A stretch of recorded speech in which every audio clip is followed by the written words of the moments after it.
A society grows strong when old men plant trees they know they shall never sit in the shade of. And so the things that we build here today, the ideas and thoughts that we have here today, are not about today. They're about 2050. They're about 2100. All right.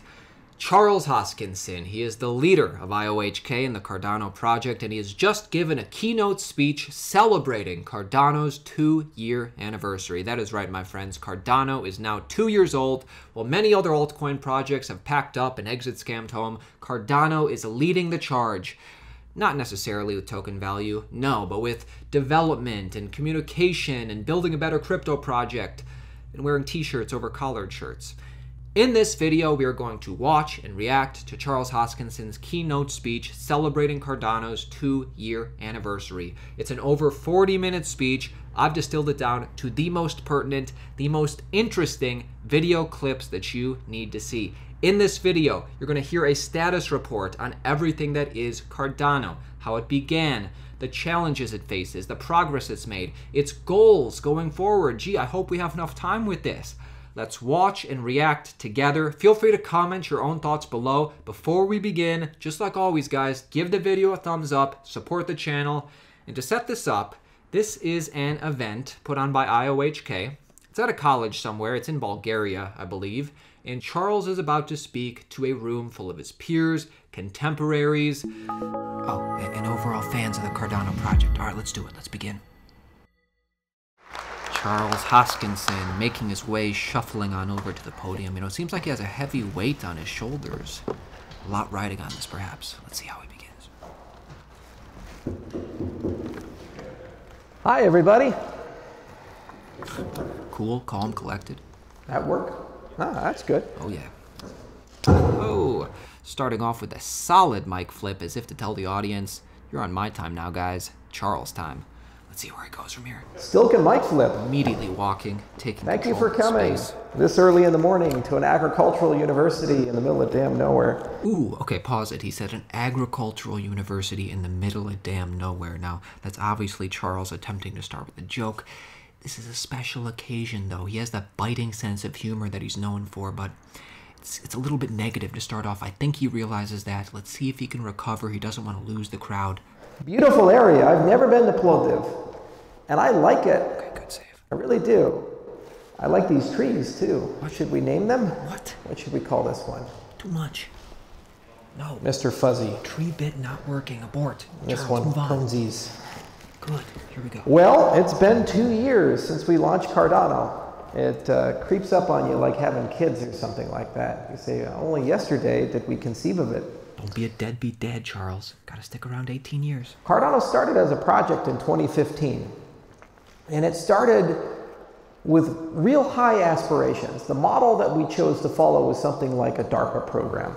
And so we said, let's go pick a very risky, big, sexy, juicy, huge problem. Okay. And let's just do lots of science, high risk, high return science. And let's see where it takes us. And then somewhere along the way, let's try to trim it down, winnow it to a point where we can actually build a product to commercialize it. Did Charles lose weight? So for example, many of you may not be familiar with a project called Halo, but you're probably familiar with something called Siri. If you have an iPhone, you got Siri. All right, this is why you have me. Let's get to where Charles really gets going with this. I want to hear about the origins of Cardano. I want to hear about building Cardano. Let's get to that point. That's where we started in 2015. And we began with lots of research. First, we had to find some scientists that were crazy enough to go down this road with us because we're like, wow, are we actually going to be able to write papers? Can we publish them? Will we get into conferences? These were all open questions. And it took a little while to prime that pump, but boy, did we. We set up research lab after research lab, one in Scotland, one in Greece, one in Japan. Oh, the good old days eating ramen soup out of a cup. 40 papers, and we learned enormous amounts along the way. And I said, you know, the point of what we're trying to do is to build something that lasts, so we made a decision to follow an approach called formal methods. And we said, well, if we're going to build a world financial operating system based on all this science that we carefully peer-reviewed, why don't we build it with formal methods? We said, okay, let's do that. All right, let's fast forward this a little bit. You guys get the idea. So they, through a series of trials and tribulations, they borrowed some of the smartest ideas. They took some of the smartest people. They thought outside the box. And then they submitted those ideas and their code to top scientists, professors, philosophers, and got it peer-reviewed. And now we're here. And little by little, the security of the system got better. We went from kind of a toy synchronized system that really wouldn't work in practice to a fully semi-synchronous system with adaptive security. We gained the ability to bootstrap from Genesis. We gained the ability soon to recover from dishonest majority. And the holy grail, scalability. That's coming with Ouroboros Hydra. And that publication is nearly done. So we have a yes, let's talk about Cardano moving forward. Before that, sometime during 2020, we'll be able to take what we're just about to publish, Ouroboros Hydra, and roll it into our system. So, decentralization, useful smart contracts, and thinking about the transaction, and shortly thereafter, Hail Hydra, for all of you fans. We'll go ahead and roll that in. And that's going to be all about basically building a system where we take advantage of the design, take advantage of stake pools, take advantage of the fact that we know leaders, and we'll be able to accelerate the system beyond most, if not all, cryptocurrencies currently in market and coming onto market. And not to be outdone, there's actually a completely orthogonal scaling approach that we can use, that we can roll in beyond 2020 if we need to do that. But it's not even clear if we actually need to do that or not.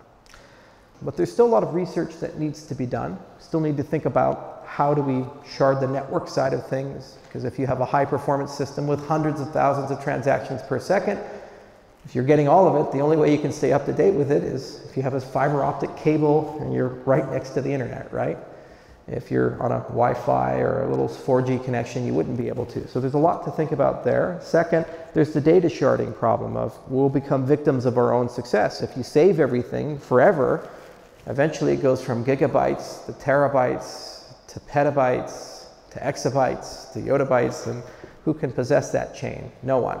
So you have to think very carefully about what you keep, what you throw away, and how do you compress things. And we've made some innovations there with NEPA-POWs and our sidechains protocols and so forth, but it's an active area of research. That said, I think next year we'll be able to make one of the most meaningful in the entire industry's contributions to scalability.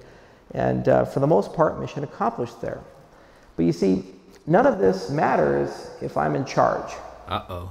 None of this really matters if every day you require IOHK to show up and work hard and be brilliant and pay for everything and build everything, or Emergo or some other entity. The point of these systems ultimately are to be decentralized, which brings us to the final part of the roadmap for 2020.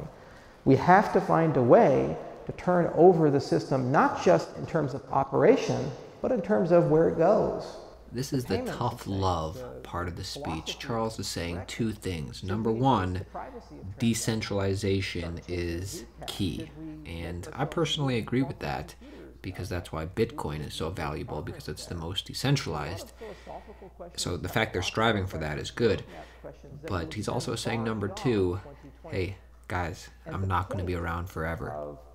So just keep that in mind. That somehow, some way, the culture, the technology, the processes of that system align towards putting you in charge, not me.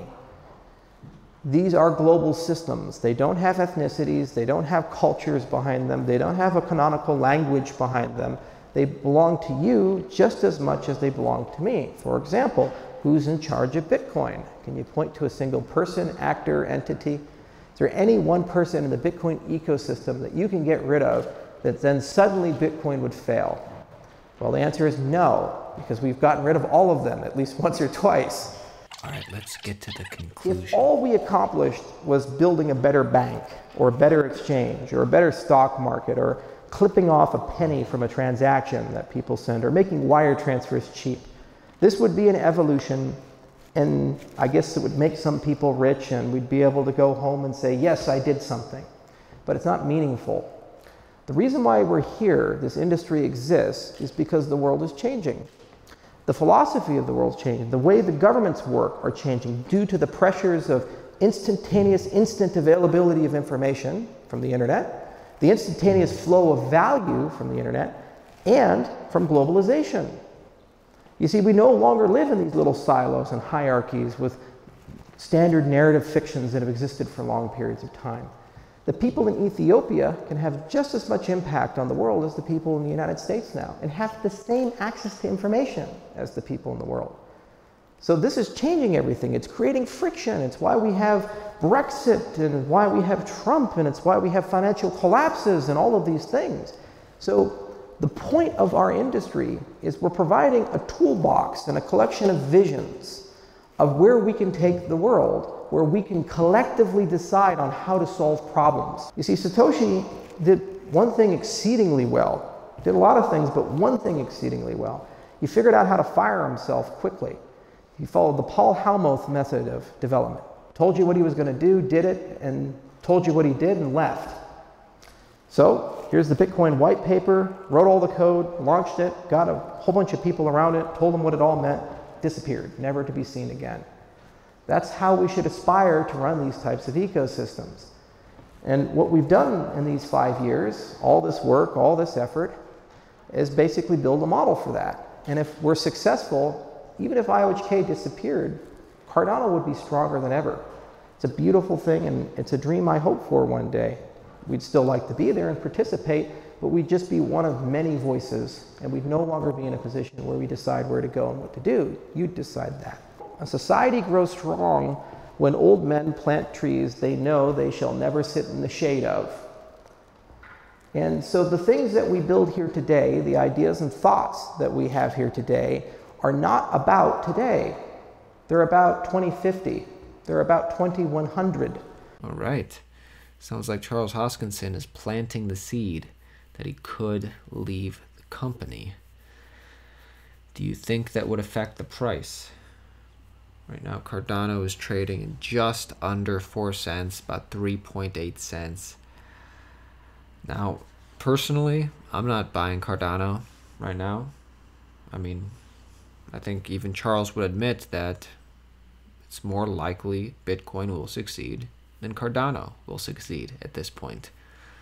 But they're moving into a very key phase. They're beginning basically their decentralization, their scaling, hopefully some adoption.